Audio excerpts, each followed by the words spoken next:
মেয়ে দেখতে যতই সুন্দরী হোক ভাবি চাইবে যাতে তার চাইতে কম সুন্দরী বাড়িতে বউ হয়, তাছাড়া ভাবির মর্যাদা কমে যাবে। হ্যাঁ, কথা কয় না, কথা কয় না। তখন বলছে বাবা এলাকা একটা মেয়ে আছে, বিয়ে করো আর না করো পাত্রীটা দেখো। কথা কয় না, বিয়ে করো আর না করো কি দেখো, পাত্রী দেখো। এ যুবক শোনো, তুমি যে পাত্রী দেখার সময় বন্ধু বান্ধব নিয়ে যাও কি জায়েজ আছে? দুলে ভাইয়ের সাথে নিয়ে যায় দেখতেছো জায়েজ আছে? এই কথা কর না কে, তো কাপুরুষ হও, ভয় করো, তাহলে ওদেরকে নিয়ে যাইতে পারবা। কিন্তু পাত্রী দেখার সময় ওরা থাকতে পারবে, ওরা বাইরে থাকবে। কথা কয় না।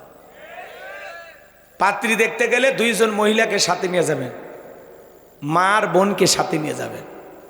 খবরদার খালা ভাবি কেউ নেবেন না। মেয়ে দেখতে যতই সুন্দরী হোক ভাবি চাইবে যাতে তার চাইতে কম সুন্দরী বাড়িতে বউ হয়, তাছাড়া ভাবির মর্যাদা কমে যাবে। হ্যাঁ, কথা কয় না, কথা কয় না। ভাবির অন্তরে ভেজাল আছে।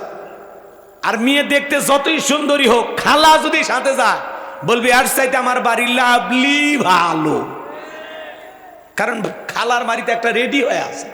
কথাকে বুঝতে পেরেছেন? এই জন্য দুইজন মহিলাকে নেবেন না, সাথে নেবেন মা আর বোনকে। মা চাইবে আমার ছেলের জন্য একটা ফুটফুটে সুন্দরী বউ পায়, আর আপনার বোন চাইবে আমার ভাইয়ের যেন চাঁদের মতো সুন্দরী একটা ভাবি হয়। কথা কর। এই দুই মহিলার অন্তরে ভেজাল নাই। এই যুবকে খুশি হয়েছে? এদিকে তাকা। এই শীতের দিন আহারে যুবকেরা আফসোস করে, হুজুর আমাদের জন্য একটু ওয়াজ করেন হুজুর, আমাদের দুঃখটা বোঝেন হুজুর। কেন, কি হয়েছে? বলছে বয়স হচ্ছে হুজুর, বিয়ে দিচ্ছে। এই শীতের দিনে একটা বউ ছাড়া কি চলে?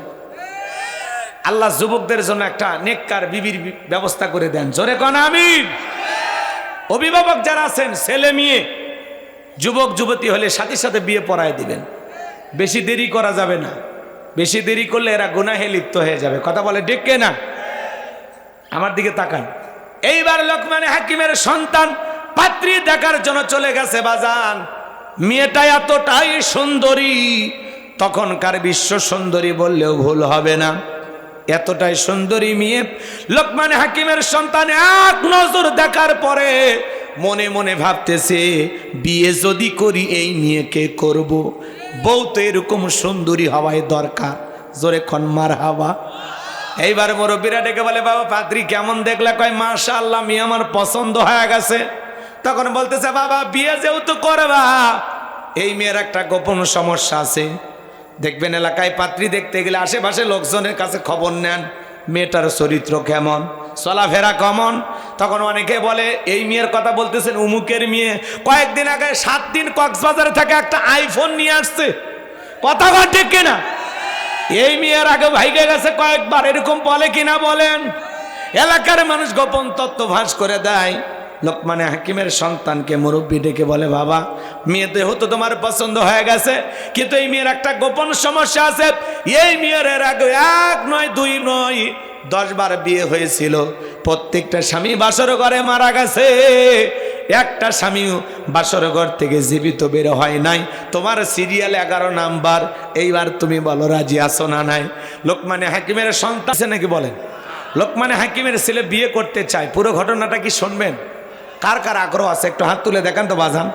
একটা তাকবীর দেন, লিল্লাহে তাকবীর। হাত নামান আমার ভাইয়েরা। কি ঘটনা একটু অপেক্ষা করেন, পরের দিকে যাইতেছি। যে কথা বললাম, লোকমানে হাকিম তার ছেলেদেরকে বলেন ইয়া বুনাইয়া, হে আমার বর্ষ, আমার কলিজার টুকরার সন্তান, লা তুশরিক বিল্লাহ, আল্লাহর সাথে কখনো কাউকে শরীক করো না। ইন্না শিরিকা লা যুলমুন আযীম, এই শিরিক হলো সবচেয়ে বড় জুলুম, সবচেয়ে বড় অপরাধ। এই সমাজে আমরা প্রচলিত অনেক শিরিক দেখি বাজান। বড় শিরিকগুলোকে শিরিক আকবর বলা হয়, ছোট শিরিকগুলোকে শিরিক আসগর বলা হয়। সমাজে অনেক শিরিক আছে, মাজারে সেজদা দেওয়ার শিরিক। কথা বলেন। নেতার পায়ে সেজদা দেওয়ার শিরিক। কথা বলেন, আছে না নাই? পীরের পায়ে সেজদা দেওয়া। আপনি মাজারে সেজদা দিয়ে কি চান? এই সিজদা মাজারে হবে না, মসজিদে হবে। মাজারে সিজদা দিয়ে আপনি কি চান? কি ক্ষমতা আছে এই মাজারে পীর সাহেব আপনাকে কি দেবে? কথা কন না আপনারা, আপনি মাজারের সিজদা দিয়ে কি চান? বাগেরহাটের 60 গম্বুজ তার পাশে খান জাহান আলী মাজার আছে না, ওই মাজারে দেখলাম এই পোলাপান এই শব্দ করে না বাবা, ওখানে গিয়ে মহিলারা সরিষার তেল মালিশ করে একটা আবার তল পেটের কাপড় আলো কইরা সেখানে মাখতেছে আর গান গাইতেছে, একটা বেটা দে রে বাবা, একটা বেটা দে, তুই না বেটা দিলে আব্বা বেটা দেবে কি? মাজারের পীর সাহেবের কাছে ছেলে মেয়ে চাইতেছে, বলেন তো বাজার মাজারের পীর সাহেব কি ছেলে মেয়ের কারখানা খুলে বসে আছে যে চাইলেন আর হাতে একটা ধরায় দিল রেডিমেড বাচ্চা? কথা কয় না কে? ডাব গাছে ইট ঝুলায় রাখছে, ইট। আমি বললাম ভাই ইট ঝুলে রাখার কারণ কি? করছে হুজুর বোঝেন না, ইট ঝুলে রাখলে ইট যেরকম ভারী হয়, কিছুদিন পরে যে মহিলার নিয়ত করে ঝুলে রাখছে তার পেটও ভারী হয়। আমি তখন বললাম ভাই যে মেয়েদের বিয়ে হয়নি এরা যদি ঝুলে রাখে তার পেটও কি ভারী হবি? তখন বলতেছে হুজুর তা তো জানি না। আছে না নাই? এই জন্য বাজান মাজারে মাথা নত করা যাবে না। মাথা নত হবে কার কাছে? ইয়্যাকা না'বুদু ওয়া ইয়্যাকা নাস্তাঈন। তোমার ইবাদত করি, তোমার গোলামি করি, সাহায্য তোমার কাছে চাই। সন্তান লাগলে চাইতে হবে কার কাছে? মাজারে সিজদা দেওয়া শিরিক, পীরের পায়ে সিজদা দেওয়া শিরিক, নেতার পায়ে সিজদা দেওয়া শিরিক। আল্লাহ ছাড়া এই মাথা পৃথিবীর কারো কাছে নত করা যাবে। আপনি কি চান ভালো করে বুঝবেন বাজান। টিয়া পাখির কাছে যে ভাগ্য গণনা করে আছে না নাই? কথা কয় না। কবিরাজের কাছে ভাগ্য গণনা করে। আচ্ছা আগামীকাল আপনার জীবনে কি হবে পৃথিবীর কেউ জানে? কে জানে? তাহলে আপনি ভাগ্য গণনা করেন মানে? এক আংটিতে সব সমস্যার সমাধান। আপনি মামলায় হেরে যাচ্ছেন, বিদেশে যেতে পারছেন না, ব্যবসায় লস খাচ্ছেন, দাম্পত্য জীবনে অসুখী, নানান টেনশনে ভুগতেছেন। আসেন শেষ দর্শন Ajmeri gems house, Bashundhara city complex, Liton Dewan Chishti. এক আংটিতে নাকি সব সমস্যার সমাধান। আরে ভাই এক আংটিতে যদি এত সমস্যার সমাধান হইতো, এই হাতে 5টা এই হাতে 5টা 10 আঙ্গুলে 10টা আংটি ব্যবহার করিয়া ও পৃথিবীর সেরা ধনী হয়ে যেত। কথা বলে ঠিক না? ওর আংটিতে যদি এতই কাজ করে, ওই আংটি ব্যবহার করে বাংলাদেশের প্রধানমন্ত্রী হয়ে যেত। বোঝেন নাই? তাহলে ভরসা আংটির উপর নাকি কার উপর? তারপরে শনিবার মঙ্গলবার বিয়ে করা হয় না, এগুলো দিন শুভ না, এগুলো ধারণা করা যাবে না। শ্রমিক কাজ করেছে, সন্ধ্যাবেলায় ধনী টাকা দিতে চায় না, কেন? কয় রাত্রিবেলা টাকা দিলে ধনী নাকি গরিব হয়ে যাবে। এগুলো ধারণা করা যাবে না। হাত চুলকেলে টাকা আসে, বান্ধে রাখেন 3 দিন, হাত দুটো খোলা রাখেন, হাত চুলকে চামড়া উঠে যাবি তাও টাকা আসবে না। কথা বলে ঠিক কিনা? চুলাচড়ায় দিকে চিরুনি পইরা গেলে কয় মেহমান আসবে, যান রান্না শুরু করেন, কেউ না আসলে মিস কল দেন, আমরা খাইয়া যাবো। এগুলো ধারণা করা শিরিক।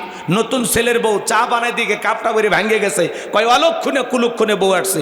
ইসলামের ভিতরে অলক্ষণ কুলক্ষণ বলে কোনো কিছু নাই। এটা একটা দুর্ঘটনা। একটা চায়ের কাপের সাথে মানুষের ভাগ্য নির্ভর করে। এটা একটা ঘটনা। শাশুড়ির হাত থেকে ঘটতে পারে, ননদের হাত থেকে ঘটতে পারে। একটা প্লেট ভাঙছে, একটা চায়ের কাপ ভাঙছে, আর আপনি বেটার বউ কোনো অলক্ষণে বউ। কথা কয় না কা? এরপরে কয় জমজ কলা খেলে জমজ বাচ্চা হয় ভালো। যে মহিলার বাচ্চা হয় না বাজারে সব জমজ কলা খাওয়ায় দেন, এরপরে যদি আল্লাহ 2-1টা দেয়। আর জমজ কলা খাইলে জমজ বাচ্চা হয় ভালো। 2বারে কষ্ট একবারে হলো, মাঝখানে সিজারের টাকাটা বেঁচে গেল। কথা বলে ঠিক কিনা? কথা পুরুষ জমজ কলা খায় আজ পর্যন্ত হইল না, হবে কেমনে? আল্লাহ মেশিন পত্র দেয়নি। কথা কন ঠিক কিনা? এরপরে ছোট বাচ্চারে কপালে কালো টিপ দেয়, কেন? কয় বদ নজর থেকে বাঁচার জন্য। আছে না নাই? বলেন তো বাজান, তকদিরের ভালো মন্দ কার হাতে? অল কদরিহি শাররিহি মিনাল্লাহি তাআলা ওয়াল বাসি বাদাল মাউত। তকদিরের ভালো মন্দ একমাত্র কার হাতে? এরপরে মুসলমান একটা হাইব্রিড স্লোগান সমাজে প্রচলিত আছে, কয় ধর্ম যার যার, উৎসব সবার। নাউজুবিল্লাহ কন, একটু জোরে কন, আর একটু জোরে কন। এটা ঈমান ধ্বংস করা স্লোগান। এই স্লোগান মুসলমানেরা দিতে পারে না। কিছু হাইব্রিড নেতারা এই স্লোগান তৈরি করছে। কথা কন। ওরা রাজনীতিতে অনেক স্লোগান ব্যবহার করে, এটা ওদের রাজনীতিক স্লোগান। মনে রাখবেন, ধর্ম যার, উৎসবতা। হিন্দুদের উৎসব হিন্দুদের কাছে, খ্রিস্টানদের উৎসব খ্রিস্টানদের কাছে, বৌদ্ধদের উৎসব বৌদ্ধদের কাছে, মুসলমানের উৎসব মুসলমানের কাছে। তবে মুসলমানের উৎসবে অমুসলিম অংশগ্রহণ করতে পারে, আমাদের ধর্মীয় আচার অনুষ্ঠান দেখে অমুসলিম কালেমা পড়ে মুসলমান হতে পারে। কিন্তু বলেন, আমাদের ঈদের নামাজে কি অমুসলিমেরা আসে? জুমার নামাজে মরে গেলে জানা যায়, লাইলাতুল বরাতে, লাইলাতুল কদরে আসে না? আসে। যেদিন কুরবানির গরু জবাই করেন ওই দিন ঠ্যাং টুং ধরে সহযোগিতা করে। হ্যাঁ, গরু গোস্ত কেটে সহযোগিতা করে, গরুর গোস্তর ভাগ নিতে আসে। তাহলে কোনো অমুসলিম আপনার ধর্মীয় কোনো উৎসবে অংশগ্রহণ করে না, কিন্তু আপনি মুসলমান। তাদের দুর্গা পূজায় না গেলে আপনার পেটের ভাত হজম হয় না। আপনি বউ বাচ্চা নিয়ে, হ্যাঁ, মোটর সাইকেলে নিয়ে, বউকে বোরকা পরায় নিয়ে আপনি মেলায় যাচ্ছেন আর গান গাইছেন, মেলায় যায় রে, মেলায় যায় রে, আছে না? না বলেন, মুসলমান হিসাবে অমুসলিমদের দুর্গা পূজার মেলায় যাওয়া মুসলমানের জন্য জায়েজ না হারাম? আর একটু জোরে কন। তাহলে কেন গেলেন? কচ্ছে হুজুর বউ বাচ্চা কান্নাকাটি করতেছিল, বাচ্চাদের কান্না আমার সহ্য হয়নি, একদিনে না পূজের মেলাত গেছি, একদিন যাই আমি হিন্দু হয়ে গেলে। এই ঠেটারে বুঝাবে কি? আর ঘাড়ে রক সোজা না বেকা? খবরদার বাজান, এরকম কথা বলা যাবে না। আচ্ছা বলেন তো, পুকুর যার মাছ সবার মানবেন? কথায় জবাব দেন। ক্ষেত যার ফসল সবার মানবেন? গাছ যার ফল সবার মানবেন? চাকরি যার বেতন সবার মানবেন? বউ যার হক সবার মানবেন? মানবেন না। তাহলে কি? পুকুর যার মাছ তার, ক্ষেত যার ফসল তার, গাছ যার ফল তার, চাকরি যার বেতন তার, বউ যার হক তার, ধর্ম যার উৎসব তার, ধর্ম যার যার উৎসব তার তার। কথা ক্লিয়ার? অমুসলিমদের নিরাপত্তা দেওয়া আপনার দায়িত্ব। যদি আপনি মুসলমান হয়ে থাকেন, রাষ্ট্র ক্ষমতায় থাকেন, তাহলে আপনি কি করবেন? অমুসলিমদের নিরাপত্তা নিশ্চিত করবেন, যাতে স্বাধীনভাবে তারা তাদের ধর্মের আনুষ্ঠানিকতা পালন করতে পারে। মায়ের কোলে শিশু যেমন নিরাপদ, ডিমের ভিতরে কুসুম যতটা নিরাপদ, মুসলমানরা যে জনপদের সরকার থাকবে, ক্ষমতায় থাকবে, সে এলাকায় অমুসলিমেরা তার চাইতে বেশি নিরাপদে থাকবে। আল্লাহু আকবার বলেন। জামায় আদরে রাখা লাগবে। আলহামদুলিল্লাহ, আমরা বাংলাদেশে অমুসলিমদের ওইভাবে রেখেছি। পাশেই মসজিদ, পাশেই মন্দির, কোনোদিন ঝামেলা হয় না। পাশেই শ্মশান, পাশেই কবরস্থান, কথা বলে না কেন? কোনোদিন ঝামেলা হয় না। হিন্দু মুসলমান পাশাপাশি আমরা বসবাস করি, একই হাট বাজারে চলাফেরা করি, বাসের সিটে এই সিটে একজন, ওই সিটে অমুসলিম, পাশাপাশি বসে যায়, কোনোদিন ঝামেলা হয় না। ভ্রাতৃত্ব, ভালোবাসা, সম্প্রীতি যদি দেখতে চান বাংলাদেশে এসে শেখা লাগবে। কথা কন ঠিক না? আমরা অমুসলিমদেরকে কখনো কোনো ধরনের জুলুম নির্যাতন তাদের উপরে করি না, কারণ আমাদের ধর্ম এটা আমাদেরকে শিক্ষা দেয়নি। এরপরে ভারতের দাদারা কয় প্রচুর প্রচুর পরিমাণ হিন্দুদের বাংলাদেশে নির্যাতন করা হচ্ছে। মিথ্যা, বানোয়াট, ভিত্তিহীন কথা বলে ডেকে না। ওরা যে মুসলমান মারে ওই কথা কয় না, কথা কয় না কে? ভারতে এখনো গরুর গোস্ত খাওয়ার অপরাধে মুসলমানকে মারে না। মাঝে মাঝে দেখেন না, এক পাগল মুসলমান সন্দেহ ভারতে কয়েকদিন আগে পিটেছে, দেখছে? মুখে দাড়ি ছিল, শুধু এইটাকে দেখে ওরা মুসলমান ভাবে পিটেন শুরু করছে। পরে কাপড় খুলে দেখে মাথা কাটার নাই। আচ্ছা, পাগল দাড়ি টাড়ি থাকলে ওই কি বোঝে কিছু? এইরকম খারাপ এই উগ্রপন্থী হিন্দুরা, এরা সন্ত্রাস। কথা বলেন, এরা মুসলমান সহ্য করতে পারে না। তাহলে ধর্ম যার উৎসবতা, আপনি মুসলমান হইয়া কোনদিন অমুসলিমদের দুর্গা পূজায় যেতে পারেন না। অমুসলিমের আফসোস করে বলে, হুজুর এত মুসলমান পূজের মেলা আসছে, ভালো মতো মারে বিদেয় দিতে পারলাম না। কথা ঠিক? অনেক যুবক কয়, হুজুর মন্দিরে অনেকগুলো কলা ছিল, লাড়ু খুশি খাইছি। আহা মুসলমান, ছোট্ট একটা হাদিস শোনেন, যদি দিল পরিবর্তন হয়, এই একটা হাদিসই আপনার জন্য যথেষ্ট। আমার দিকে তাকান, নবী আমার, এই যুবক, এই 12:30 বাজছে, এরা লাফাই কে? এরা মেলায় যায়, সেই যুবক করছে আমরা না যাই হিন্দু বিড়ি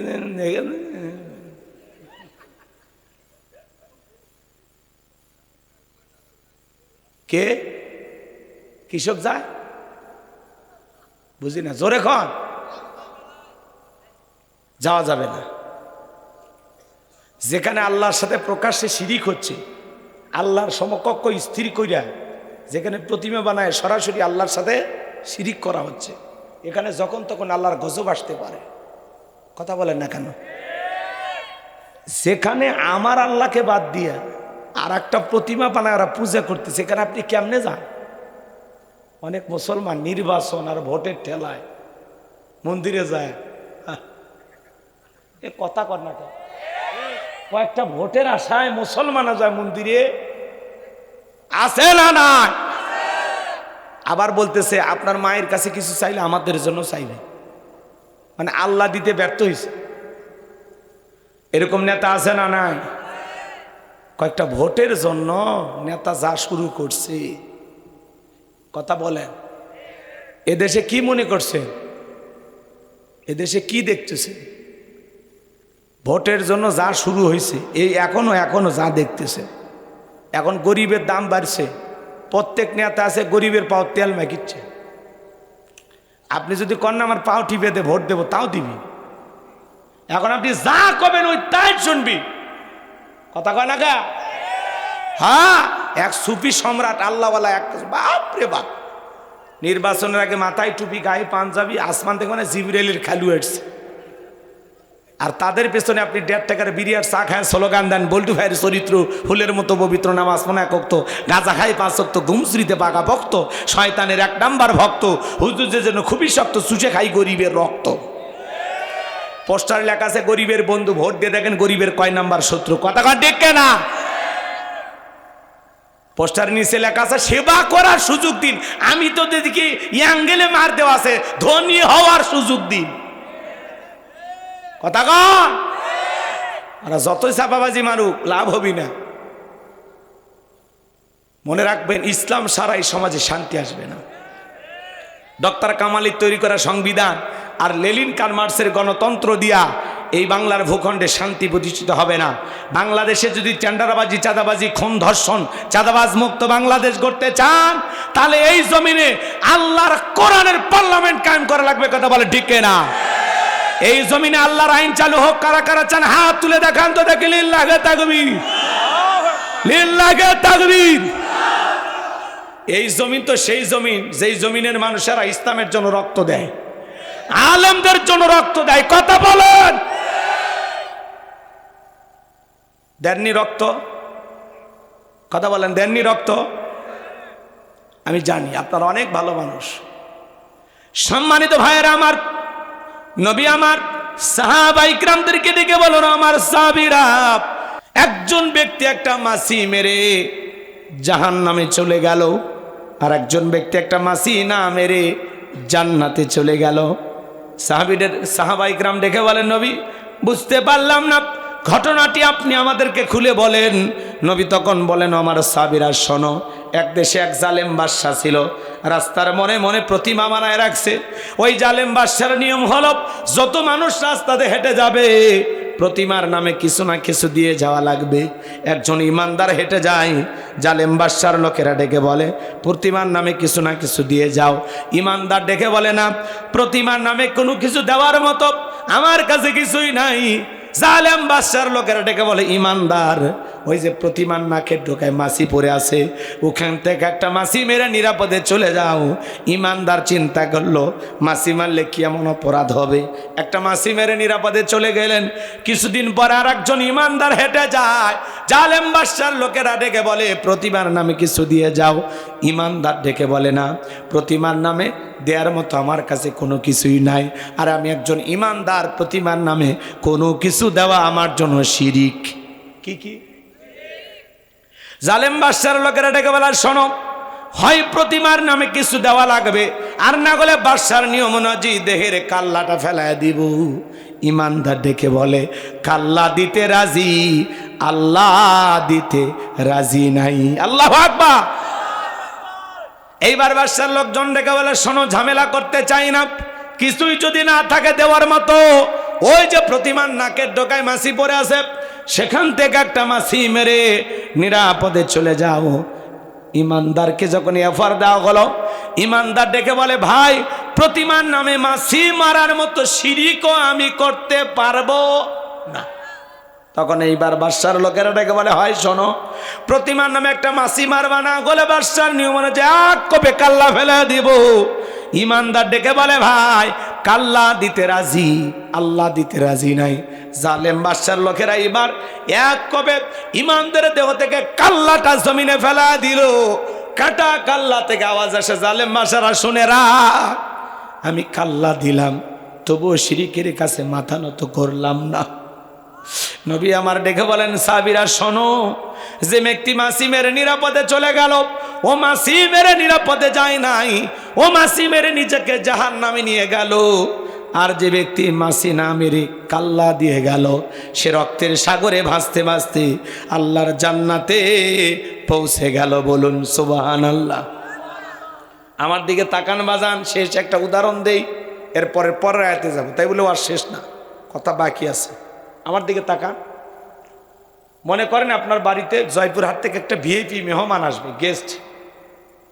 সকাল থেকে আপনার বিবি রান্না করতেছে, মাছ গোছ অনেক কিছু কিনছেন, আপনি খাবারের প্লেট সাজাইতেছেন, খাবারের প্লেটটা সাজাচ্ছেন আর চিন্তা করতেছেন, ছেলেটারে বড্ড বেশি ভালোবাসি, ছোট ছেলে, আর সামান্য একটু পাতলা পায়খানা প্লেটের এক কোনায় দিয়ে রাখছেন। ভালো করে বোঝেন। এবার মেহমানের সামনে, গেস্টের সামনে খাবারের পরিচিতি চলতেছে, যে ভাই এটা কি, গরুর গোশ, এটা খাসি, এটা মুরগি, এটা পাকিস্তানি, এটা ব্রয়লার, কথা কয় না, 32 প্রকারের গোস্ত হালাল সব দিয়ে দিছে। এটা মাছ, রুই মাছ, কাতল মাছ, বোয়াল মাছ, ইলিশ মাছ, 350 প্রকারের মাছ হালাল সব দিয়ে দিছে। তখন বলতেছে, ভাই প্লেটে এত খাবার সবই চিনলাম, কিন্তু এইটা কি? তখন বলতেছে, ভাই আমি প্লেটে সবই দিলাম, ছেলেটাতে খুব ভালোবাসি, আর সামান্য একটু পাতলা পায়খানা দিছি, আপনি কিছু মনে করেন, আপনি খেয়ে নেন। বলেন তো, পৃথিবীর কোনো গেস্ট, কোনো মেহমান এই খাবার কি খাবে? মারলেও খাবে, টাকা দিলেও খাবে? খাবে না। এটা উদাহরণ দিলাম হাসি দেওয়ার জন্য না, কথা বুঝানোর জন্য। একটা প্লেটে এত দামি খাবার থাকার পরেও সামান্য পায়খানা থাকার কারণে পৃথিবীর কোনো মেহমান যেরকম এই খাবার খাবে না। আপনার আমল নামার একটা প্লেট আছে, যে প্লেটে নামাজ আছে, রোজা আছে, হজ আছে, জাকাত আছে, দান খয়রাত আছে, ভালো ভালো আমল দিয়ে প্লেটটা সাজানো আছে, কিন্তু ওই প্লেটে যদি সামান্য শিরিক মিশ্রিত থাকে, ওই শিরিক মিশ্রিত কোনো আমল, ইবাদত আল্লাহর দরবারে কবুল হবে।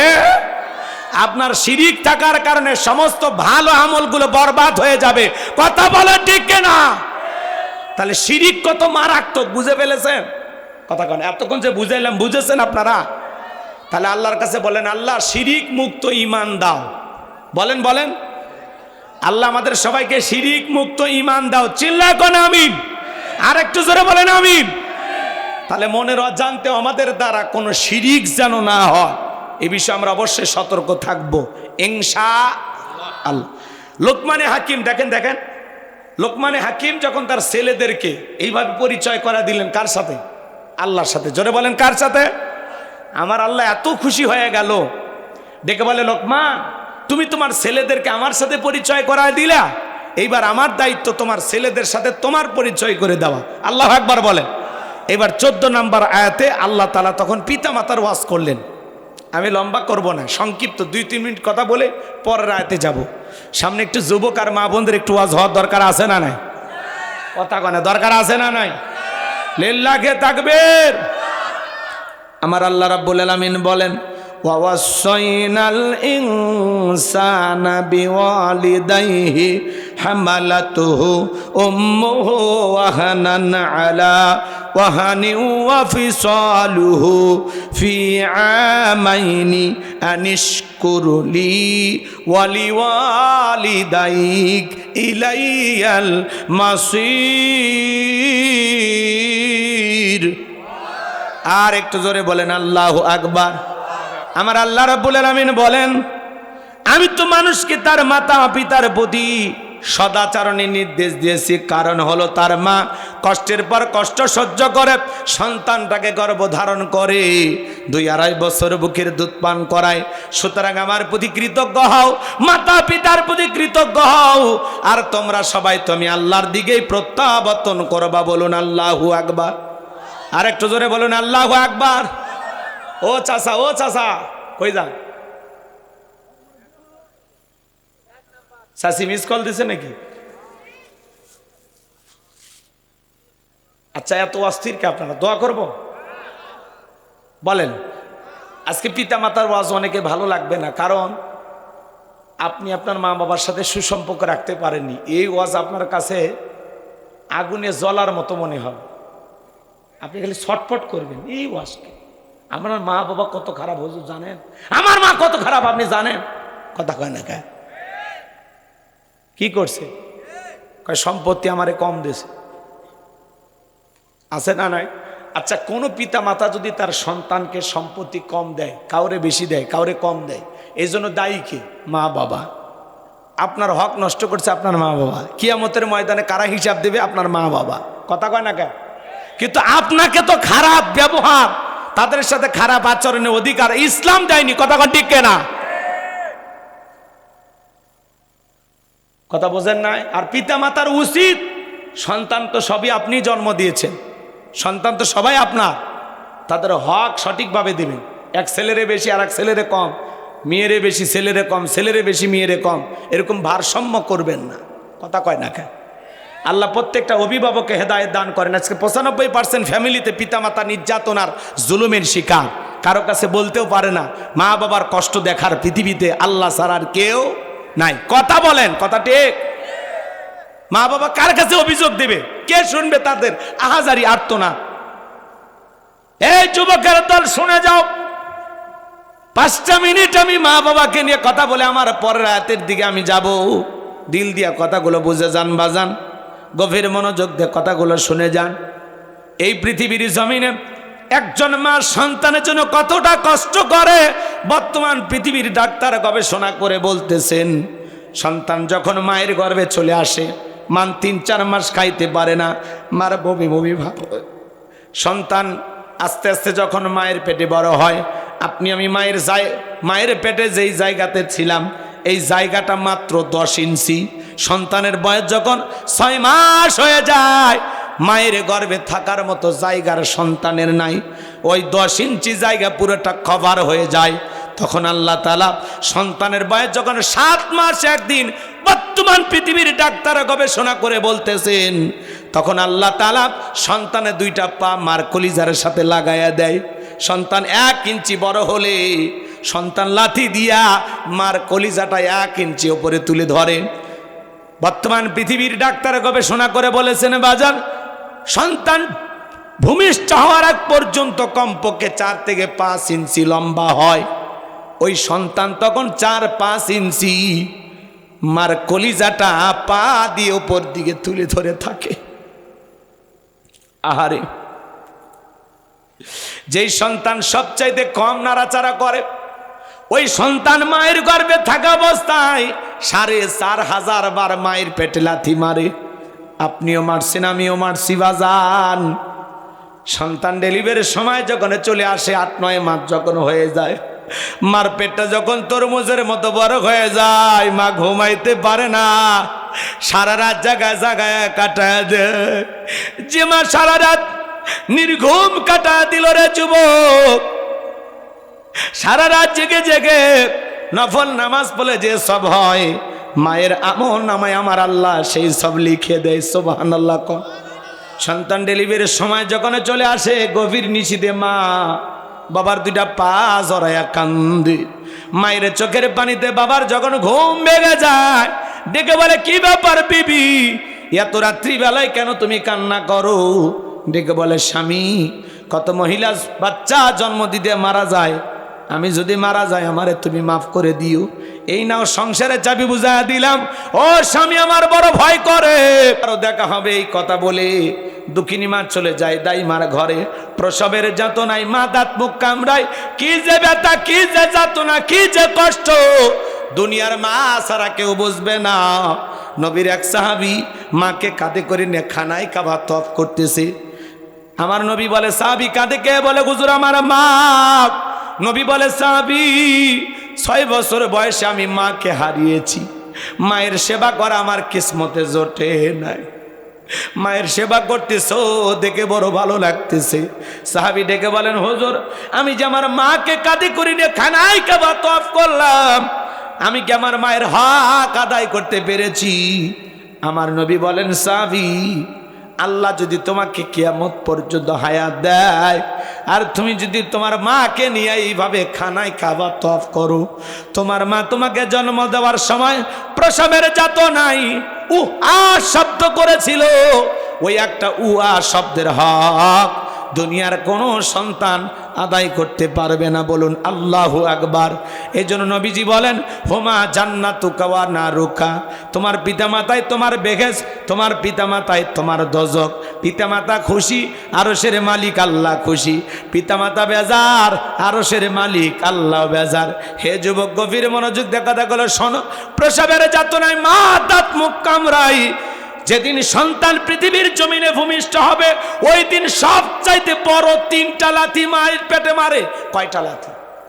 3টা।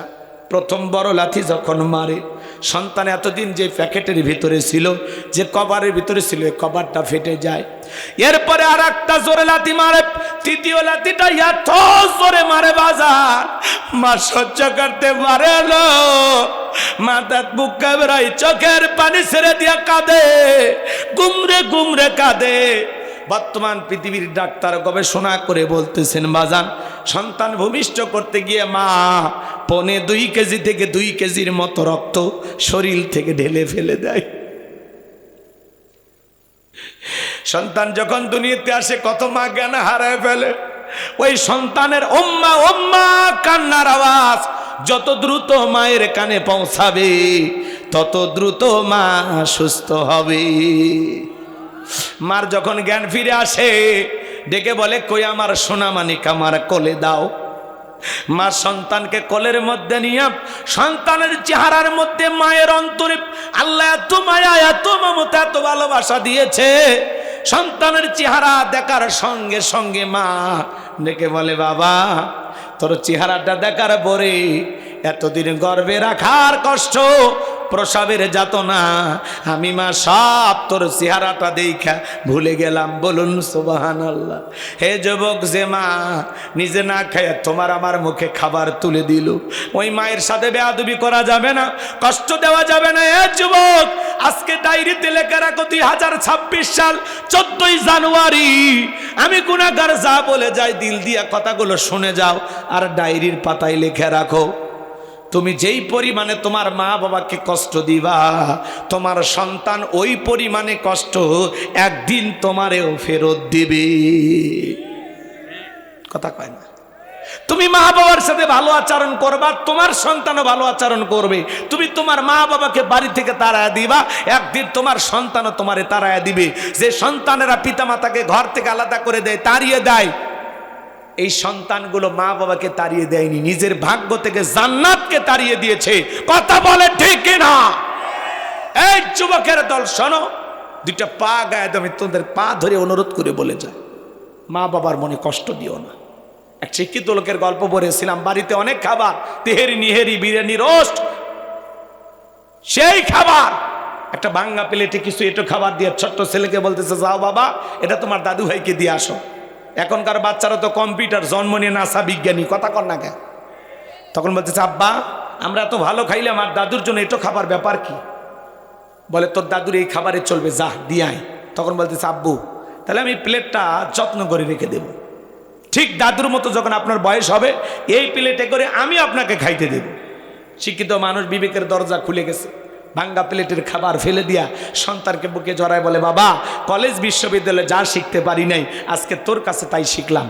এবার বাবাকে নিচে স্টোররুমে ফেলায় দিছিল, সেখান থেকে 3 তলায় নিয়ে যায়া বাবারে গোসল করায়া নতুন জামা পরায় আদর যত্ন করতে লাগলো। বিবি তখন বলতেছে, বৃদ্ধ মানুষটাকে আবার ওপরে তুললেন কেন? হয় চুপ কর, আজ থেকে আমরা যা খাবো বাবা তাই খাবে, আমরা যা পরবো বাবা তাই পরবে, আমরা এই রুমে ঘুমাবো, পাশের রুমে বাবা ঘুমাবে, বাবার সাথে যদি করিস বাড়াবাড়ি 1 2 3 পাঠায় দেবো বাপের বাড়ি। কথা বলে ঠিক কিনা? এ যুবক, এই বউ পায়া পাগলা হোস না, বাসরাতে বিড়াল মারা লাগবে। কথা কয় না কে?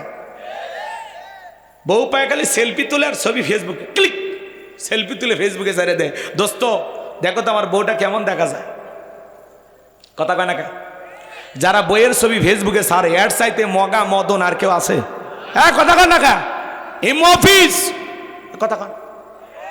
বউ হলো পার্সোনাল জিনিস, পাবলিসিটি করার জিনিস। আমার বউ আমি দেখব। কথা কয় না কে? বউ আমার দেখার অধিকারও। ফেসবুকে বইয়ের ছবি ছাড়ে, মানুষ এখন কমেন্টসে লেখে ভাবির গালটা সুন্দর, কেউ কয় ঠোঁট সুন্দর। এখন এত মানুষ যে প্রশংসা করলে কেটে কেটে দিয়ে আয়। এ কথা কয় না কেন? যার কাছে যেটা সুন্দর লাগছে ওটা কেটে দিবি না, ফালতু পোলাপান। এই যারা বইয়ের ছবি ফেসবুকে ছাড়ে, খবরদার, পাপটা কইরো না বাবা। কি দরকার? আল্লাহ সুন্দরী বউ দিয়েছে, একা দেখো। কথা কন। বউ হলো পার্সোনাল জিনিস, পাবলিসিটি করার জিনিস না, ঢেকে রাখার জিনিস, আলগা করে দেখানোর জিনিস না। আমার বউ আমি দেখব। কথা কন। আর কিছু পোলাপান আছে বউটা একটু সুন্দরী, মোটর সাইকেলে করে এলাকায় নিয়ে যায় আর কয় এলাকার মানুষের হক আদায় করতেছে। এরকম পোলাপান আছে না? বর্তমান তরুণ তরুণী যুবক সবার নষ্ট করছে এই মোবাইল। এই মোবাইলের ওজন কম, কিন্তু মোবাইলের মাধ্যমে পাপের ওজনটা অনেক বেশি। কথা বলে ঠিক না? এই মোবাইলে কি নাই? সব আছে। হাইরে দেখেন, এই মোবাইল থাকার কারণে আপনারা খবর পাইছেন না? মুফতি গিয়াসউদ্দিন তাইরি ভাই, উনি নির্বাচনে দাঁড়াইছে মোমবাতি মার্কা। আমার মার্কা, তোমার মার্কা, মোমবাতি মার্কা। তো গিয়াসউদ্দিন তাইরি ভাই যেভাবে নির্বাচনে প্রচারে মাঠে নামছে, মনে হয় এমপি হয়ে যাবে এরকম একটা ভাব। তো গতকাল থেকে সোশ্যাল মিডিয়াতে একটা নিউজ ভাইরাল হয়ে গেছে, উনি নাকি ওনার আয়ের উৎস নাকি সুদের টাকা। একটা বক্তা সারা জীবন সুদের বিরুদ্ধে ওয়াজ করলো, উনি কখনো সুদ খাইতে পারে? সুদ আমার জন্য হারাম, আপনার জন্য। কথা কয় না কে? ওয়া আহাল্লাল্লাহুল বাইআ ওয়া হাররামার রিবা। আল্লাহ বলেন আমি ব্যবসাকে হালাল করেছি, সুদকে করে দিয়েছি হারাম। কথা বলে ঠিক কিনা? তো ব্যাংকে তাইরি ভাই টাকা থাকার কারণে সেখান থেকে প্রত্যেকটা ব্যাংক থেকে একটা নিউজ প্রচার করে দিছে যে তাইরি হুজুরের ব্যাংকের অ্যাকাউন্টে সুদের টাকা ঢুকছে ২৭,০০০। কয় হাজার? ২৭,০০০। তো অনেকে তখন বলতেছে যে তাইরি হুজুরের আয়ের উৎস ব্যাংকিং সুদ, আয়ের উৎস হলো সুদ। এই কথা বলে ব্যাপকভাবে প্রচার করতেছে। হাজার হাজার কোটি ঋণ খেলাপি করে, তাদের প্রচার করেন না। কত মানুষ কোটি কোটি টাকা ব্যাংকে রেখে নিয়মিত সুদ খাইতেছে, এইটা প্রচার করেন না। অনেক এমপি মন্ত্রী হাজার হাজার কোটি টাকার মালিক, অথচ নির্বাচনের হলফনামায় বলতেছে আমি কয়েক লাখ টাকার মালিক। এক কথা কন না কে? আর এক হুজুর ব্যাংকে টাকা রাখছে, সেখান থেকে একটু সুদ গেছে, উনি কি ওই সুদ খাবে? খাওয়া কি ঠিক হবে? এখন তাইরি ভাইয়ের উচিত জাতির সামনে পুরো বিষয়টা পরিষ্কারভাবে বলা। কথা বলে ডেকে না, সুদ সবার জন্য হারাম বাবা, উনি খাবে না। আর উনি খাইলে এই ব্যাপারে ওনাকে জবাব দেওয়া লাগবে, আমি খাইলে আমাকে জবাব দেওয়া লাগবে। তো এইভাবে যে আপনারা নিউজগুলো প্রচার করতেছেন একতরফা, যে তাইরি হুজুর আয়ের উৎস সুদ, ব্যাংকের সুদ, সুদের টাকা দিয়ে উনি এত অজনসিয়ত এত জায়গায় যায়, সেগুলো কি প্রোগ্রামে টাকা পায় না? কথা কর না কে? হুজুরের পিছনে এতই লাগা লাগে ভাই। কথা কর না কে? রাগ করতেছেন আপনারা? ব্যাংকের কয়েক হাজার টাকা সুদ ঢুকছে, মনে রাখবেন ব্যাংকে লেনদেন করলে অনেক সময় সুদের টাকা আপনার টাকার সাথে মিশে যেতে পারে। এই জন্য ওই টাকাটা আপনি আলাদা করে অন্য মানুষকে দিয়ে দেবেন। এই হারাম টাকাটা দান করছেন না, এ টাকার কি সব পাবেন না। এই হারাম টাকা, সুদের টাকা আপনি দিয়ে দিলেন, এটা সবের আশা ছাড়া, সবের আশা ছাড়া। কথা কয় না? এই জন্য যদি লেনদেনের ক্ষেত্রে হয়, তবে ইসলামিক ব্যাংকে আপনারা লেনদেন করবেন, যদি ওখানে নিয়ম নীতি মানা হয়। আর যদি বলেন হুজুর এলে ব্যাংকিং ভালো লাগে না, সুদ ঘুষ ঝামেলা আছে, তাহলে বাড়িতে একটা সিন্দুক ব্যানে বাক্স না নিরাপদ জায়গায় লেনদেন করেন, একা একা। সিরিয়ালও ধরা লাগবে না। নিজের টাকা তোলার জন্য কত সিরিয়াল, অনেক মানুষ রাগও হয়। এর আগে অনেক মানুষ টাকা ব্যাংকতেই রাখে না, কয় আমার টাকা ধর্ম লাইন দিয়ে, হুজুর টাকা তোলার সময় লাইন দেওয়া লাগে। আছে না না? আছে না না? মন খারাপ করেছেন মনে হয়।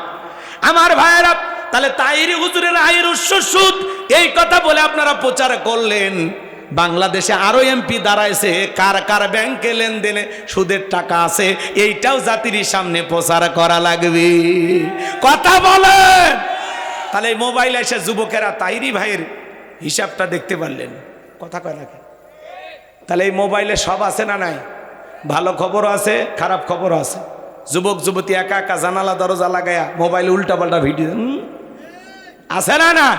এই মোবাইলের ওজন কম, কিন্তু মোবাইলের মাধ্যমে পাপের ওজনটা অনেক বেশি। কথা বলেন ঠিক কিনা? ঘন্টার পর ঘন্টা সময় আজকে মোবাইলে অপচয় ভিডিও দেখা মানুষ নষ্ট করতেছে। আছে না না? আমি কি এক লাইন বলবো? রাগ করবে না? বলবো বলবো। দেশে মোবাইল আইছে, চিঠি বন্ধ হইয়াছে, দিওয়ানা বানাইছে, পোলা মাইয়ার মনের কথা ভাসে বাতাসে। ও দেখো পোলা পানের মন বাদা ফেসবুকে এখন, মোবাইলে চ্যাটিং কইরা কাটায় সারাক্ষণ। এই মোবাইল পাইয়া দেখো মদনের মাইয়া, এই মোবাইল পাইয়া দেখো রমজানের মাইয়া কি কাণ্ড ঘটাইছে।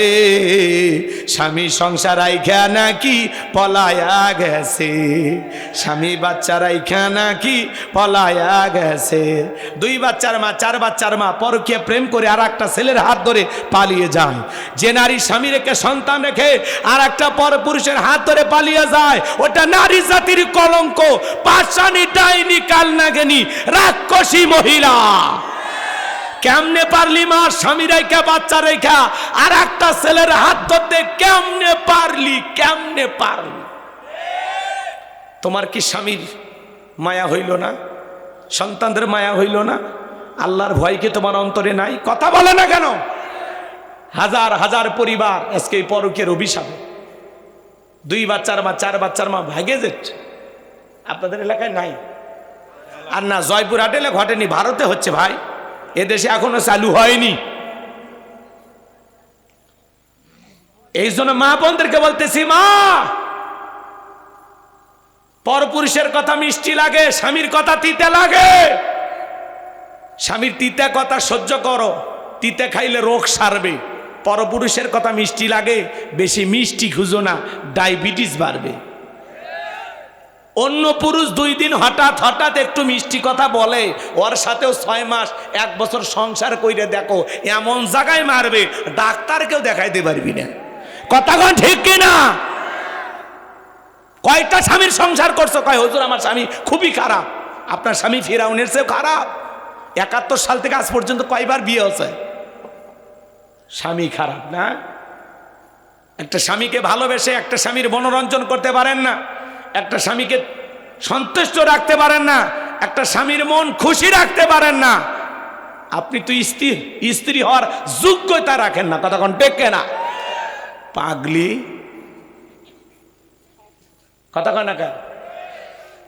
সাজা লাগবি স্বামীর জন্য। সাজে হলো বিয়ের বাড়ির দাওয়াত খাবার গেলে, সাজে বাপের বাড়িতে গেলে, মার্কেটে গেলে, বিয়ে আইলে। কথা কন, বিয়ে রাগ করেন না, জানেন রাগ করতেছেন আপনারা? সাজা লাগবে স্বামীর সামনে। যে নারী রাতের বেলায় স্বামীর জন্য সাজাগোজা করে, তিরমিজি শরীফের হাদিস, শাস্তি গিয়ে যে সময়টা যাবে, নফল নামাজ পড়লে যে সব, স্বামীর জন্য সাজলেই সেই সব। সুবহানাল্লাহ।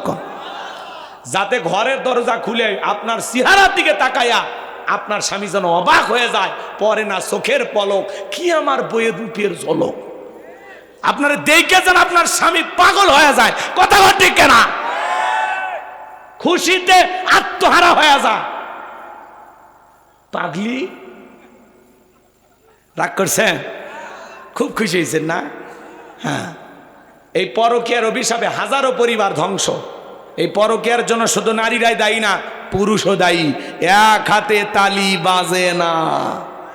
এই যুবক, তোমাকে বলছি, তোমার স্ত্রীর সাথে যদি কেউ পরকীয়া প্রেম করে মাইনা নিবা। যারা কথা কয়নি এরা মনে হয় দুর্বল। ভালোবাসা শেয়ার করবেন। আপনার স্ত্রী নাই, আরে এইরকমই তুমি এখানে আছে।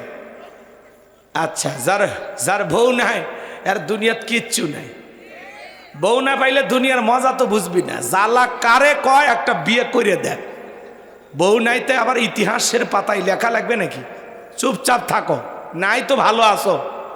বউ থাকলে এই জায়গায় থাকতে পারলে না, এতক্ষণ মিস কল আসতো।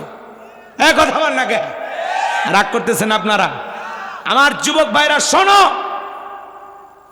তাহলে তোমার স্ত্রীর সাথে যদি কেউ পরকীয়া প্রেম করে মেনে নিবা? তাহলে তুমি যার সাথে পরকীয়া প্রেম করো তারও তো স্বামী আছে, ওইটাও তো কারো না কারো স্ত্রী, কারো না কারো মেয়ে, কারো না কারো মা।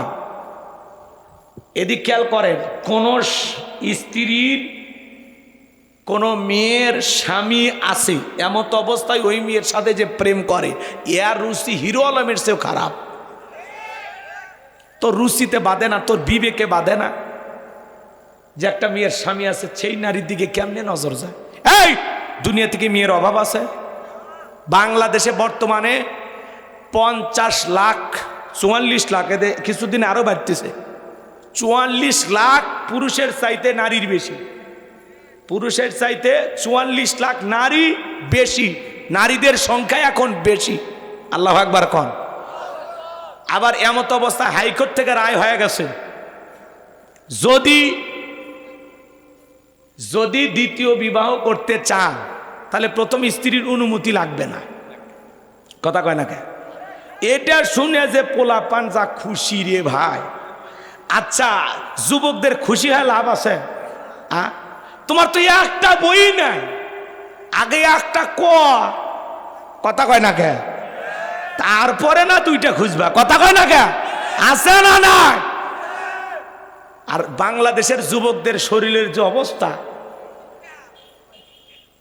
গাঁজা মদ খায়া নিশা করে, ইয়াবা ফেন্সিল খায়, রাত জায়গা মোবাইলে সেটিং করিয়া, ওর জীবনে আর আছে কিছু? ওই দ্বিতীয় বিয়ে খুঁজিচ্ছে, এক বউ চালাইতে ইন্ডিয়ান হারবাল খোঁজে। কথা কন আছে না না? আজ থেকে 1500 বছর আগে আল্লাহ আইন দিয়েছেন, মাসনা ওয়া সুলাসা ওয়া রুবা ফাইন খিফতুম আল্লাহ তা'দিলু ফাওয়াহিদা। আজ থেকে 1500 বছর আগে আল্লাহ সূরা নিসা স্পষ্ট জানিয়ে দিয়েছেন, তোমরা নারীদের মধ্য থেকে বিবাহ করো দুইটা। কয়টা? প্রথমে আল্লাহ 2 দিয়ে শুরু করছে, আল্লাহ বলতেছে 2টা বিয়ে করো। এরপরে বলতেছেন সুলাসা 3টা, ও রুবা 4টা। যদি আশঙ্কা হয় যে তুমি ইনসাফ প্রতিষ্ঠিত করতে পারবা না, এরকম ভয় যদি তোমার ভিতরে থাকে, তাহলে ফাইন খিফতুম আল্লাহ তা'দিলু ফাওয়াহিদা, তাহলে একটাতেই তুমি সন্তুষ্ট থাকো। 4টা বিয়ে করলে হবে না, 2টা বিয়ে করলে হবে না। আপনি বিবাহ করতে গেলে আপনার ভিতরে ইনসাফ থাকা লাগবে, আদালত কায়েম করা লাগবে। কথা বলে ঠিক কিনা? আপনি 2টা বিয়ে কি করবেন? একটা বউ তার সংসার চালাইতে জীবনের অবস্থা 12টা বেজে গেছে। আমার এলাকায় এক মুরব্বী 4টা বিয়ে করে 4 বউ কি গার্মেন্টসে পাঠাইছে। ওরা বেতন তুলে চাচার বিকাশে পাঠায়, চাচা বাড়িতে বসে জুয়া খেলে। তো এরকম কি হইলে হবে? হবে না। যুবক, 4টা বিয়ে করতে গেলে 1 নাম্বার, একাধিক বিবাহ যারা করে এরা হলো সুপুরুষ। এরা জিনা থেকে বাঁচতে পারবে, গুনাহ থেকে বাঁচতে পারবে, পরকীয়া থেকে বাঁচতে পারবে। হাজারো অপরাধ গুনাহ করার চাইতে একাধিক বিবাহ করা ভালো। পৃথিবীর অধিকাংশ নবী রাসূলদের একাধিক স্ত্রী ছিল, সাহাবা ইকরামদের একাধিক স্ত্রী ছিল, বড় বড় আল্লাহওয়ালাদের একাধিক স্ত্রী ছিল। বাংলাদেশের হাইকোর্ট থেকে আইন পাশ হয়েছে, দ্বিতীয় বিবাহ করতে প্রথম স্ত্রীর অনুমতি লাগবে না। পরে যখন এটা নিয়ে সমালোচনা শুরু হয়েছে, মহামান্য আদালত একটু আবার পেঁয়াজ লাগায় দিয়েছে যে সালিসি বৈঠকের মাধ্যমে সিদ্ধান্ত নিয়ে দ্বিতীয় বিবাহ। মহিলারা বলতেছে ঠিক আছে, দ্বিতীয় বিবাহ করছো, ঈদ মোবারক জানাইতেছ, তোর তো খবর আছে। কথা কথা বোঝেন নাই? এই জন্য এই দেশে দ্বিতীয় বিবাহ করলে খুবই বিপদ। কথা কন কেন? আমার কথা কি বিরক্ত হচ্ছেন? কথা বলবেন না নাকি দোয়া করবো? বলেন। রাগ করতেছেন নাকি? যুবক শোনো, এই সমাজে দ্বিতীয় বিবাহ চলবে না, করা জায়েজ আছে, কিন্তু তুমি পারবা না। কথা কয় না কে? বিবাহ করতে গেলে 1 নাম্বার শারীরিক সক্ষমতা লাগবে, 2টা বউ চালানোর মতো দেহের শক্তি লাগবে। কথা কয় না? 2 নাম্বার সম্পদ লাগবে। নিজের প্যান কেনার টাকা নাই, ওই 2টা বিয়ে করি, আছে না? না, টাকা লাগবে, টাকা টাকা। 3 নাম্বার দুই বইয়ের মধ্যে আদালত কায়েম করা লাগবে। খালি বড়টারে ভালোবাসবেন, ছোটটারে বাসবেন না। ছোটটাকে পাগলের মতো ভালোবাসবেন, বড়টার দিকে ফিরেও তাকাবেন না। এরকম করলে হবে। এই বউকে 5 কেজি চাল, ওরে 5 কেজি, এর একটা 3 পিস, এর একটা 3 পিস, যেই দামে যেই কালার, কথা কয় না কে? এর একবারই স্বর্ণ দিয়ে, এর একবারই। এরকম ইনসাফ যদি কায়েম করতে পারেন তাহলে আপনি বিবাহ করতে পারেন। পারবেন কি এরকম ইনসাফ কায়েম করতে? বলে হুজুর এত আমি ওই দেখতেও পারবো না, অতএব একটা নিয়েই ভালো থাকেন, একটাতেই খুশি থাকেন। কথা ক্লিয়ার? আল্লাহ যুব সমাজকে হেদায়েত দান করেন, চিল্লা এখন আমিন। তাহলে যুবক মা বাবার মনে কখনো কষ্ট দেওয়া, পিতামাতার অবাধ্য হয়ে পালিয়ে যা বিয়ে করা যাবে?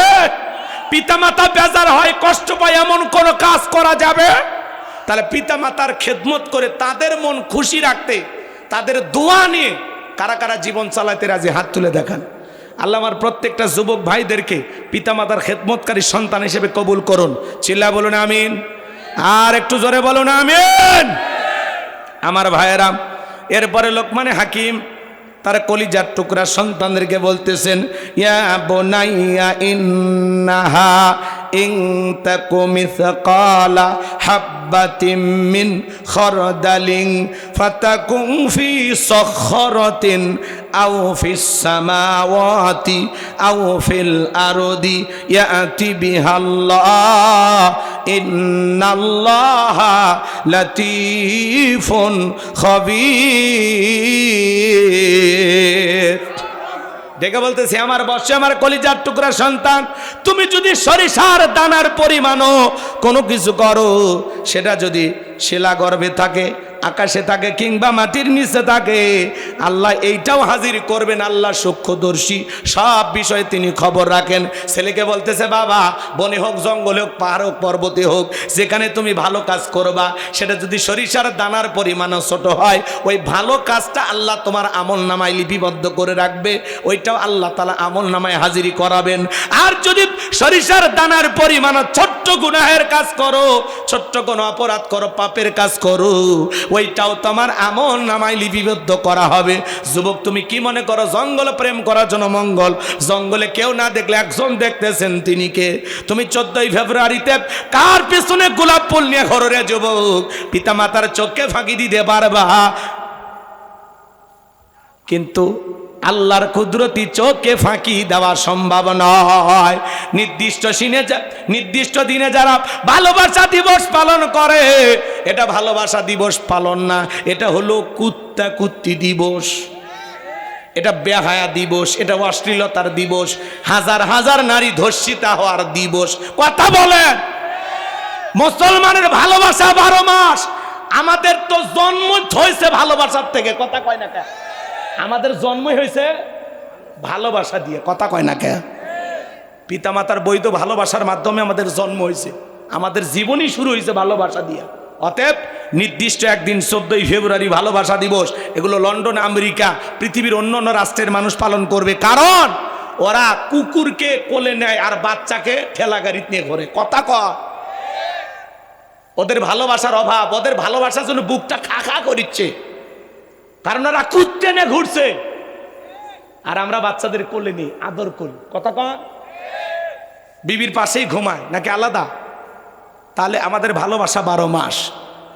এই জন্য 14ই ফেব্রুয়ারিতে আপনার ছেলে মেয়েকে বাহিরে যেতে দেবেন না, বিশেষ করে অবিবাহিত ছেলে মেয়েকে কোনো অবস্থায় বাহিরে যেতে দিবেন না। দিলেন তো গুনার দিকে ঠেলে দিলেন। কথা কর না, আপনার ছেলে 14ই ফেব্রুয়ারি যা কি করবি বাইরে? অতএব সাবধান, বিশেষ দিনগুলোতে বাচ্চাদেরকে একটু কন্ট্রোলে রাখবেন, নজরে রাখবেন। ওই দিন বলবেন, আব্বু আমি তোমার সাথে যাবো, চলো আজকের দিন তোমার সাথে ঘুরবো। কথা কর না, দেখবেন ওর চাকা হাওয়া থাকবি না। কথা কর, মেয়েকে বলবেন, মা আজকে আমি তোমার সাথে ঘুরবো, শেষ, মেয়ের বাহিরে যাওয়ার শখ মিটে যাবে। কথাকে বুঝাইতে পারলাম? আল্লাহ আমাদের হেদায়েত দান করেন, জোরে বলেন আমিন। ছোট ছোট বাচ্চা ভুল করে, কলম নিয়ে আসছে স্কুল থেকে, বাচ্চাকে বলেন যে বাবা না বলে কারো কলম খাতা আনবা না, এটা অন্যায়, এটা অপরাধ। কথা কন, এই যে ছোট ভুল সংশোধন করে দিলেন। ছেলেটাকে না বললে কারো গাছ থেকে আম চুরি করছে, আপনি খুশি হয়ে গেলেন যে কারো গাছের পাতা ছেঁড়ার সাহস নাই, আর তুই আম চুরি করে আনলি, ভবিষ্যতে তো বর্ডারে সব এপার থেকে ওপারে পার করবি। এরকম কি? না না, এরকম বাবা হওয়া যাবে না। ছেলেকে বলো, বাবা আম কত লাগে কিনে খাওয়াবো, কারো গাছ থেকে ফল চুরি করা যাবে পুকুর থেকে মাছ চুরি করছে, আপনি খুশি হবেন যে 2 মাসের বাজার বাঁচায়া দিলি? না, খুশি হওয়া যাবে না। ছোট ছোট ভুলগুলো সংশোধন করে দেন, তাহলে ভবিষ্যতে আর বড় ভুল করবে না। ছেলেকে বুঝান, বাবা দিনের আলোতে হোক রাতার আধারে হোক, যেখানে গুনাহ করো পৃথিবীর কেউ না দেখলে একজন দেখেন, তিনি কে? এরপরে লোকমানে হাকিম বলতেছেন, ইয়া বুনাইয়া আকিমিস সালাহ, হে আমার বর্ষে আমার কলিজার টুকরা সন্তান, সালাত কায়েম করো।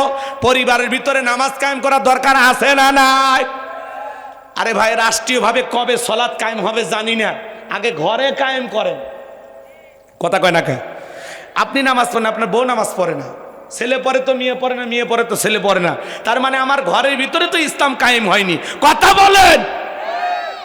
এই জায়গায় কি বলতেছেন? ইয়া বুনাইয়া আকিমিস সালাহ, হে আমার বর্ষ, হে আমার কলিজার টুকরা সন্তান, সালাত কায়েম করো। প্রত্যেকটা বাবার উচিত ছেলেকে নামাজের ওয়াজ শোনানো, প্রত্যেকটা বাবার উচিত ছেলের হাত ধরে মসজিদে নিয়ে যাওয়া, প্রত্যেকটা বাবার উচিত ছোটবেলা থেকে সন্তানকে মসজিদ মুখী করা। ছেলে স্কুলে না গেলে জবাব নেন, কোচিংয়ে না গেলে খবর নেন, কিন্তু ছেলেটা জহর আসর মাগরিব এশা ফজর পড়েছে কিনা খবর নেন না। কথা কর। মাও বকা দেয়, স্কুলে যাবি না, ঝাঁটা দিয়ে পিটাবো। কোচিংয়ে গেলি না, প্রত্যেকদিন টাকা দিয়ে পড়া, কেন গেলি না, কেন গেলি না, কেন গেলি না, জিকির করে। কিন্তু ছেলেটা জহরের নামাজ পড়লো না, একবারও বলে না জহরের নামাজ পড়লি না দুপুরে ভাত দিব না, জহরের নামাজ পড়লি না দুপুরে ভাত দিব না। বলে বলে বলে বলে বলে না। তা আপনি কিসের অভিভাবক, কিসের মা বাবা, কি দায়িত্ব পালন করতেছে? খালি জন্ম দিলে মা বাবা হওয়া যায় না, আদব শিকার লাগবে। কথা কয় না গো? এত কঠিন কথা কইলেন হুজুর, বেজার হয়েছেন না? আচ্ছা, আপনার ছেলের হাত ধরে মসজিদে নিয়ে যাওয়ার সাহস আপনার নাই? ছোট বাচ্চারে ঘাড়ে করে বাজারে নিয়ে যান, ঘাড়ে করে শ্বশুর বাড়িতে নিয়ে যান, তা আল্লাহর ঘরে ঢুকতে কি সমস্যা? কথা বলেন।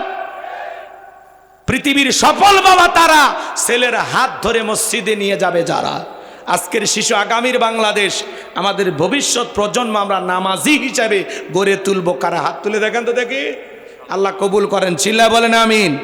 এইবার ছেলেকে বলতেছেন, ওয়া আমরু বিল মারুফ, সৎ কাজের আদেশ দিবা, মানুষকে ভালো কাজের দিকে আহ্বান করবা, নিজেও ভালো কাজ করবা, মানুষকেও ভালোর দিকে ডাকবা। এরপরে বলতেছেন ওয়ানহা আনিল মুনকার, অসৎ কাজ থেকে মানুষকে বিরত রাখবা, নিজে অন্যায় করবা না, মানুষকে অন্যায় করতে দিবা না। গ্রামে গান বাজতেছে, 5-7 জন মিলে যা বন্ধ করে দেন। এ কিসের গান রে? আমার বোনের বিয়ে বা আমার মেয়ের বিয়ে। মুসলমানের বিয়েতে কিসের গান? এটা কি হিন্দুর বিয়া, খ্রিস্টানের বিয়া? কথা কর না। মুসলমানের বিবাহতে গান বাজনা গীত জায়েজ না হারাম? কথা বলা লাগবে ভাই। আছে এরকম আছে, ডিক ডিক আওয়াজ দিয়ে মাটি কেঁপে ফেলে দিচ্ছে। মুরব্বী যা কয়, বাবা আসরে নামাজ হবে এখন, একটু আওয়াজটা বন্ধ করো। কয় চাচা, বিয়ে কি প্রতিদিন হবি? জান তো নামাজ পড়েন তো, ডিস্টার্ব করিয়েন না। চাচা কোন আসরে নামাজ পড়তেছে আর ওই বক্সের আওয়াজে চাচাও কাঁপিচ্ছে। কথা কোন ঠিক না? রাতের 12টা-1টা পর্যন্ত গান ডিক ডিক আওয়াজ দিয়ে মাটি কাঁপে ফেলে দিচ্ছে।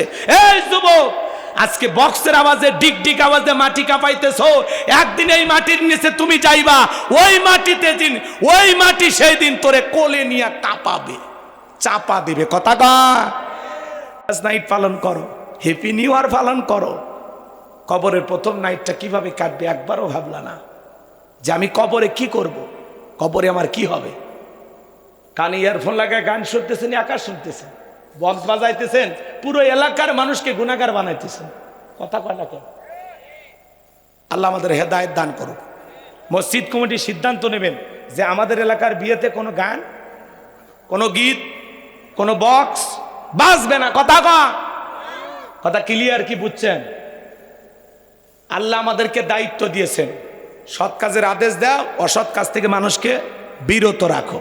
তাহলে অন্যায় অপকর্ম যেখানে হচ্ছে বিরত রাখা দরকার আছে না? না, এগুলো কাজ করতে গেলে কি লাগবে? আল্লাহ বলতেছেন অসবির আলামা আসাবাক, বিপদ আপদ মুসিবতে সবর করবা, ধৈর্য ধারণ করবা। ভালো কাজ করতে গেলেও পরিশ্রম করা লাগে, কষ্ট করা লাগে, মেহনত করা লাগে, ধৈর্যের ব্যাপার। অন্যায়ের প্রতিবাদ করতে গেলে মানুষের গালি শোনা লাগবে, মন্দ কথা শোনা লাগবে, এটাও একটা কি? ধৈর্যের ব্যাপার। এইভাবে লোকমানে হাকিম তার ছেলেকে বুঝাইলেন যে বাবা, বিপদ আপদ মুসিবতে সবর করবা, ধৈর্য ধারণ করবা। এরপরে বলতেছেন ওয়ালা তুসাইর খাদ্দাকা লিন-নাসি ওয়ালা তামশি ফিল আরদি মারহা ইন্নাল্লাহা লা ইউহিব্বু কুল্লা মুখতালিন ফাখুর।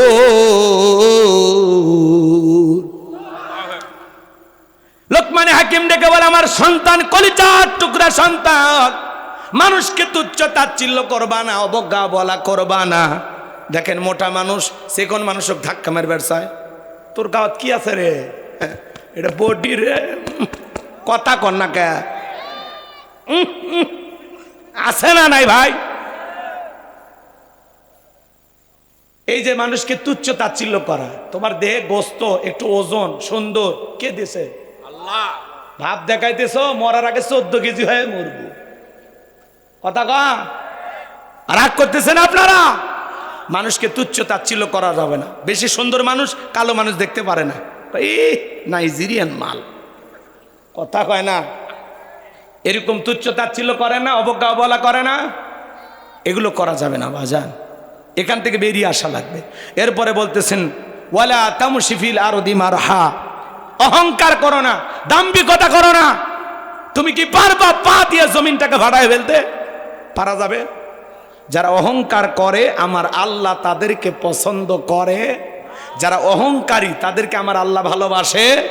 অহংকার আল্লাহর গায়ের চাদর, যারা অহংকার করে তারা আল্লাহর গায়ের কুদরতি চাদর নিয়ে টানাটানি করে। অহংকার গোলাম হিসাবে, মানুষ হিসাবে আমাদের শোভা পায় না। অহংকারের একমাত্র মালিক আল্লাহ, কথা বলে ঠিক না? ও চাচা, এই একটা দুটো আপনাদের আমেজ, এই ওয়াদা, এই সাইজ, আল্লাহ বক্তা শ্রোতা সবাইকে হেদায়েত দান করুন। আগে জবান ঠিক করেন, পরে ওয়াজ করবো নি আর একদিন বেঁচে থাকলে। ওয়া আখিরি দাওয়ানা আলহামদুলিল্লাহি রাব্বিল আলামিন। চাচা দোয়া দোয়া, মা বোনদেরকে আল্লাহ আমল করার তৌফিক দান করুন। সবাই যতটুকু আলোচনা হয়েছে আল্লাহ সবাইকে এর উপরে আমল করার তৌফিক দান করুন।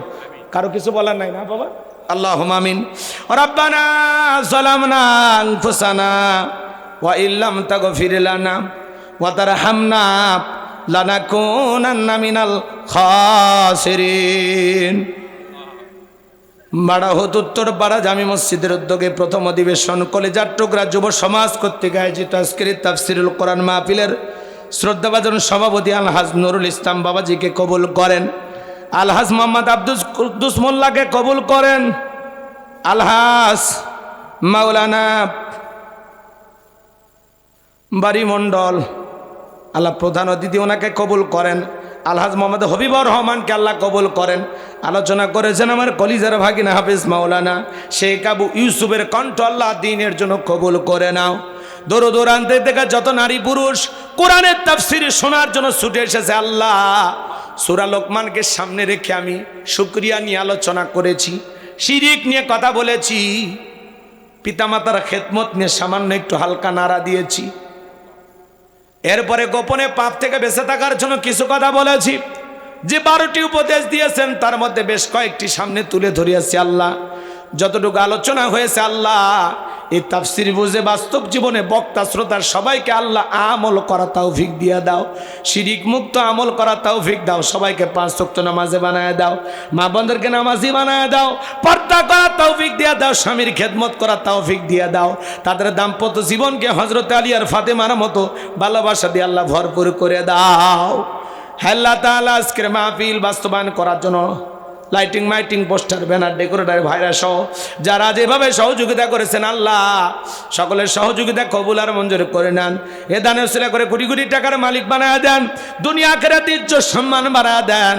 আমরা যারা হাত তুলে ধরেছি অনেকের মা নাই বাবা নাই, এতিম বানায় কবরে চলে গেছে, আদরের আব্বা আম্মার কবরে এর সবটুকু পৌঁছায় দাও, পিতামাতার কবর জান্নাতের বাগান বানায় দেন। রব্বির হামহুমা কামা রব্বায়ানি সগীরা ওয়া রব্বির হামহুমা কামা রব্বায়ানি সগীরা। আমাদের আত্মীয় স্বজন কবরে যারা চলে গেছে তাদেরকে আপনি মাফ করে দেন, তাদের কবরগুলো জান্নাতের বাগান বানায় দেন। এই গ্রামে এলাকার আশেপাশে যত বাচ্চারে পুকুর পাড়ে মসজিদের আশেপাশে রাস্তার ধারে যত কবরস্থান আছে সমস্ত কবরবাসীর কবর আযাবগুলো মাফ করে দাও, কবরগুলো জান্নাতের বাগান বানায় দেন। আল্লাহ গভীর নিশিতে তাহাজ্জুদের সময় দোয়া করি মালিক, আজকের মাহফিলে নগদে বাকিতে যত মানুষ টাকা পয়সা দিন দান করেছে তোমার ঘরের জন্য, নারী পুরুষ তরুণ তরুণী যুবক যুবতী যারা যেভাবে দান করেছেন আল্লাহ সকলের দানগুলো কবুল আর মঞ্জুর করে নাও। এ দান উসিলা করে কোটি কোটি টাকার মালিক বানায় দাও, দুনিয়া আখিরাতে ইজ্জত সম্মান বাড়ায় দাও। যে বাড়িতে খানা খাইলাম বসলাম ওই বাড়ির উপর খাস রহমত বরকত নাজিল করেন। যে যুবকেরা কষ্ট করে যোগাযোগ করে তামান্না ভাই সহ আল্লাহ যারা আমাদেরকে এই মাহফিলে বাস্তবায়ন করার জন্য দাওয়াত দিয়েছেন আল্লাহ আমার ভাইদেরকে আল্লাহ কবুল করেন, হায়াত বাড়ায় দেন, জিন্দিগির গুণগুলো মাফ করে দেন, দুনিয়া আখিরাতে ইজ্জত সম্মান বাড়ায় দেন।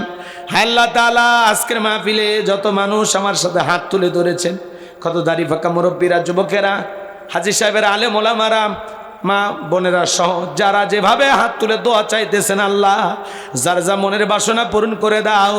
আর আমাদের মধ্য থেকে যার হাত দুখানা পছন্দ হয় সে হাতের বদলতে আজকের দোয়াকে কবুল আর মঞ্জুর করে নাও। তামাম পৃথিবীর মুসলিম উম্মাকে হেফাজত করো, ফিলিস্তিনি মুসলমানদের বিজয় দাও, বাংলাদেশের মসজিদ মাদ্রাসা কবুল করো, হক্কানি উলামা ইকরামদের কবুল করো। আল্লাহ এই জমিনকে কোরআন আর ইসলামের জন্য কবুল করে নাও। আল্লাহ এই জমিনকে কোরআন আর ইসলামের জন্য কবুল করো। আল্লাহ এই জমিনের শান্তি ফিরাইয়া দাও। আল্লাহ এই জমিনের শান্তি ফিরাইয়া দাও। আল্লাহ চরমসকে একটাবার দেখতে চাই কোরআনদের দেশটা চলে কেমন দেখা যায়। আল্লাহ এই জমিনকে কোরআন আর ইসলামের জন্য কবুল করো। আল্লাহ একটা বার আমরা দেখতে চাই, 54 বছরে অনেক কিছু দেখেছি, একটা বার আমরা কোরআনের রাষ্ট্র দেখতে চাই। আল্লাহ এই আশা আপনি আমাদেরকে পূরণ করে দেন, আপনি ছাড়া সম্ভব নয় মালিক, আপনার অনেক দয়া। আল্লাহ আমাদের জানা অজানা ছোট বড় গোপন প্রকাশের তামাম জিন্দিগির গুনাহগুলো আপনি মাফ করে দেন। এমন জায়গায় বসে গুনাহ করেছি দুনিয়ার কেউ জানে না, তুমি শুধু জানো। তুমি যদি মাফ না করো আমরা কার কাছে যাব মালিক? আমাদের সকলের তামাম জিন্দিগির গুনাহগুলো আপনি মাফ করে দেন, সবাইকে মাফ করে দেন আল্লাহ। আমাদের তামাম জিন্দিগির অপরাধগুলো আপনি মাফ করে দেন। তুমি রহমান, তুমি রহিম, ওয়া আনতা আরহামুর রাহিমিন, তোমার অনেক দয়া, তোমার কুদরতি কত ভিক্ষা যায় মালিক। আমাদের তামাম জিন্দিগির সমস্ত গুনাহগুলো তুমি মাফ করে দাও। ওই জাহান্নামের আগুন থেকে আমাদেরকে মুক্তি দাও। রব্বানা যরিফ আন্না আযাবা জাহান্নাম ইন্না আযাবাহা কানা গরামা। রব্বানা আতিনা ফিদ দুনিয়া হাসানাতাও ওয়া ফিল আখিরাতি হাসানাতাও ওয়া কিনা আযাবান নার। আল্লাহ জীবনে কত মিথ্যা কথা বলেছি, কত পাপ করেছি, কত নামাজ কাজা করেছি। আল্লাহ এই পৃথিবীর সবচেয়ে বড় পাপী আমি মালিক, তুমি আমাদের মাফ করে দাও। আল্লাহ আমার যুবক ভাইরা যে আয়োজন শুরু করেছে আল্লাহ প্রত্যেক বছর দেশ বরণ আলেম নিয়ে এসা এই ময়দানে কোরআনের তাফসীর করার তৌফিক দিয়ে দাও। প্রত্যেকটা যুবকের ঈমান খালিদ বিন ওলীদের মতো বানায় দাও আল্লাহ। জীবনে একটাবার সোনার মক্কা মদিনায় যাওয়ার সুযোগ আমাদেরকে করে দিও আল্লাহ। যে মাসে মরণ দিব মাসটা যেন রমজান মাস হয়, যে দিনে মরণ দেওয়া দিনটা যেন জুমার দিন হয়, নামাজের সিজদারত অবস্থায় মৃত্যু দিয়ে, কোরআন পড়তে পড়তে মৃত্যু দিয়ে, ইসলামকে প্রতিষ্ঠিত করার জন্য রাজপথে জীবনটা বিলানোর তৌফিক দিও। সুবহানা রাব্বিকা রাব্বিল ইজ্জাতি আম্মা ইয়াসিফুন ওয়া সালামুন আলাল মুরসালিন আলহামদুলিল্লাহি রাব্বিল আলামিন। আতিককে কবুল করো, শাহাদত আব্দুর রহিম ভাইকে কবুল করো, শেখ আবু ইউসুফকে আল্লাহ কবুল করো। আল্লাহ আমার মিডিয়ার ভাইদেরকে এই কথাগুলো সঠিকভাবে প্রচার করার তৌফিক দিয়ে দাও আল্লাহ। যারা আজে বাজে থাম্বনেল ব্যবহার করে আল্লাহ অন্তরে হেদায়েতের নূর পয়দা করে দাও, হেদায়েতের নূর দিয়ে অন্তরগুলো আলোকিত করে দাও আল্লাহ। আখিরাতের ভয়, জাহান্নামের আগুনের ভয় তাদের দিলের ভিতরে পয়দা করে দাও আল্লাহ। দুনিয়া ছেড়ে সবাইকে যাওয়া লাগবে, আল্লাহ কখন জানি ডাক আসে আমরা জানি না। যখন মালাকুল মউত সামনে দাঁড়িয়ে যাবে ওই সময় দয়ার নবীর চাঁদ মুখখানা দেখতে দেখতে আমাদের জবানে জারি করে দিও লা ইলাহা ইল্লাল্লাহু মুহাম্মাদুর রাসূলুল্লাহ সাল্লাল্লাহু আলাইহি ওয়াসাল্লাম।